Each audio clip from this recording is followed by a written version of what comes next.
So recently I've been playing a lot of ranked tournament attack and a lot of it just feels bad. And I don't say this as a person that like hates tournament attack or thinks it should be removed or anything like that.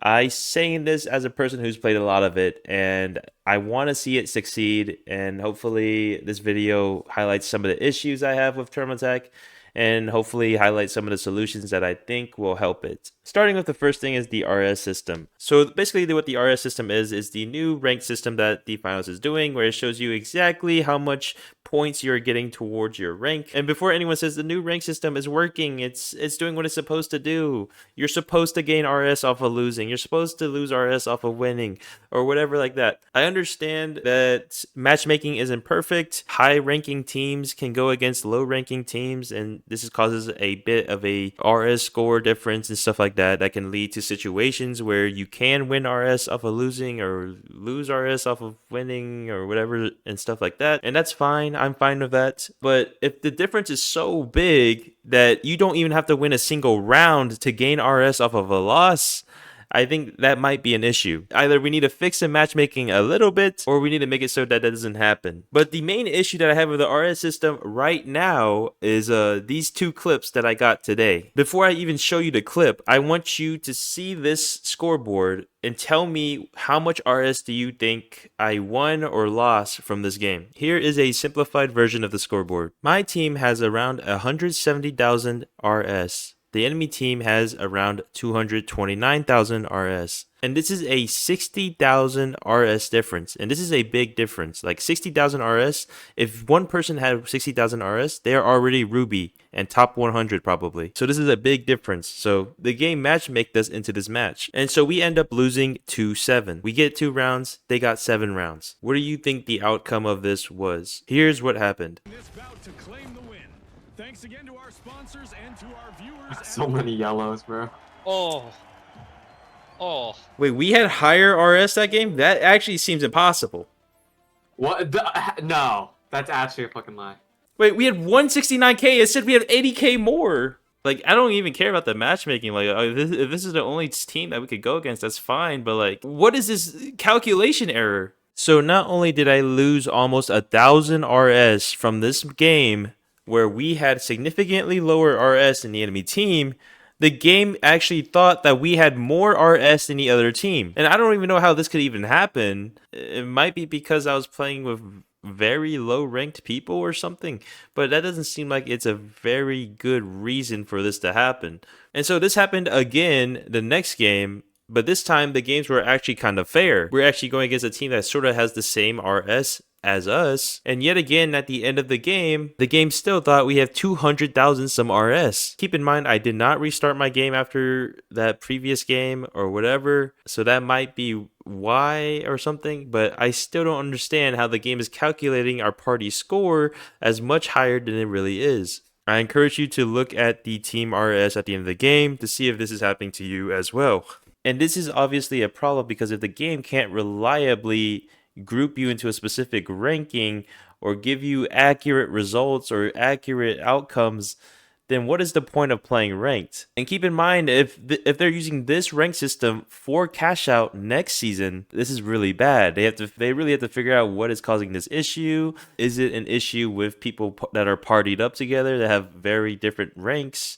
Or is it an issue on the server side? Is it an issue on the client side? This really deters me from playing ranked, because if I'm not getting what I deserve, what am I playing it for? Moving on to the next issue. Inconsistent side swaps. You might be wondering, what does that mean? Well, in a recent update to Terminal Attack, they removed the downtime at halftime. And what this means is that instead of making players join a new server for ranked Terminal Attack in order to swap the sides or regenerate the map and such, they found a way to keep the players in the same server and regenerate the map and have them swap sides. But the byproduct of this is a change in how the rounds work. So if you were defending Dojo for the first round and then you swap sides, you would be attacking Dojo. But with this change, with this reduction in downtime by not having the players go to a different server and having them stay in the same server, the devs seem to have forgotten to actually playtest this change to see if there was any problems. And basically now what happens is that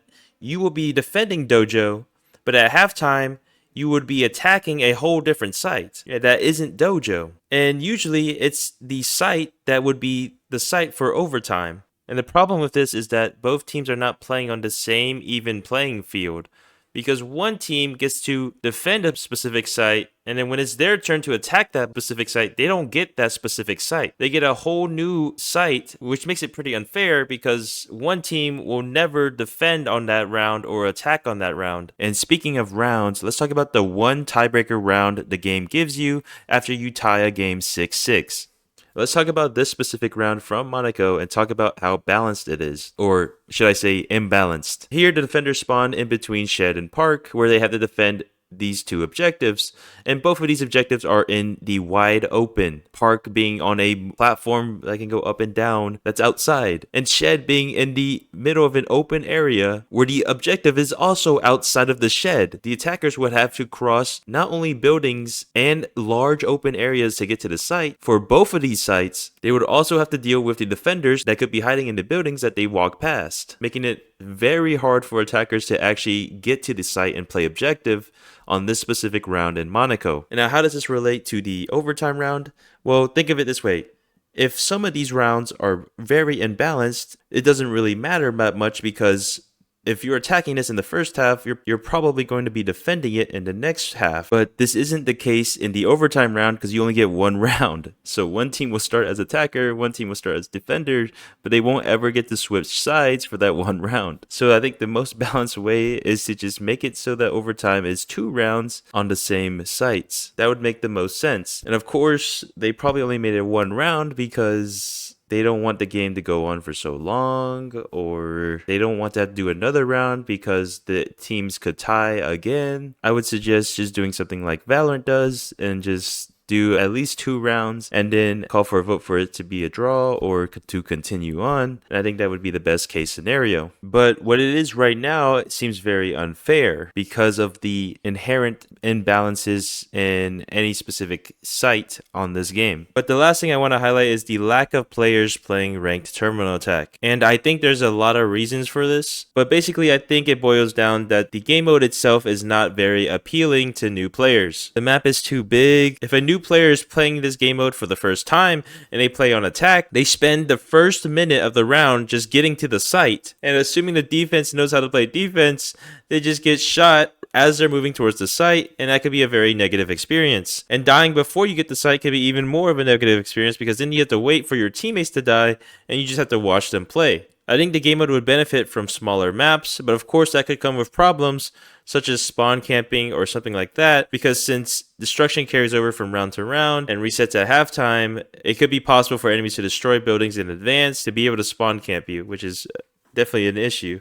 At the same time, it's also an issue that people can't really get into this game mode because it's so easy for them to fail if they don't know what they're doing. And in an effort to try and get more people into terminal attack and get them up to speed, I will be trying my best to get some tutorial videos out or best comp videos or best strategy videos for terminal attack as soon as I can. And the final thing I want to talk about that could be better for terminal attack is the end results. Because this game mode is so different than cash out or whatever, there needs to be different stats presented at the end of the game that give the player more insight into how they could play better or how well they did during the match. And stats like first blood or steal stops or planting, I think stats like these can help a player understand what things they need to work better on, what things they're doing wrong. Like if the game tells you that you died first every round, maybe that tells the player, okay, maybe you need to play more safer, try to avoid being killed first. A stat like traded or something like that. I think there's a lot of things you can do with terminal attack that you can't really do in cash out because like these stats don't really matter in cash out that much because there's so many fights during a single round of cash out that don't really help you that much because each situation is a lot different. But in terminal attack, it's round based, so a lot of the rounds will go similarly, but also it's also easy to gather all these stats together and get an average of what you're doing good at and what you're doing bad at.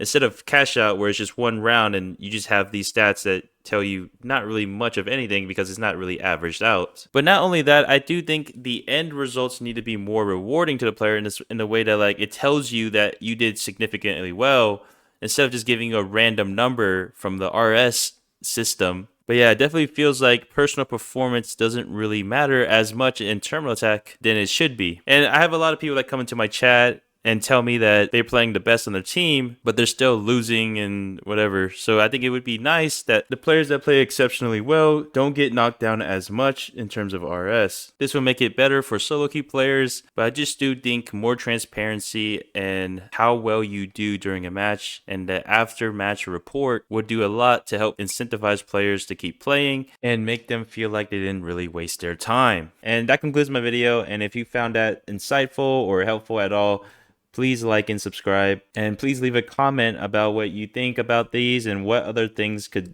be useful for ThermalTac, and maybe I'll make a video about those comments and we'll see what would be the best implementation and stuff like that. But yeah, thanks for watching, and I will try to get another video out tomorrow. Yeah, see you guys.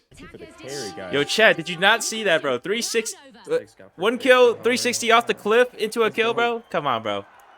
No reactions except for Blaze, bro. Everybody's a demon. That's crazy. Boring. Wait, they do have it. Yeah, they're right below us. They're probably 1 floor below us. Good shit, good shit. Only two, only two. Good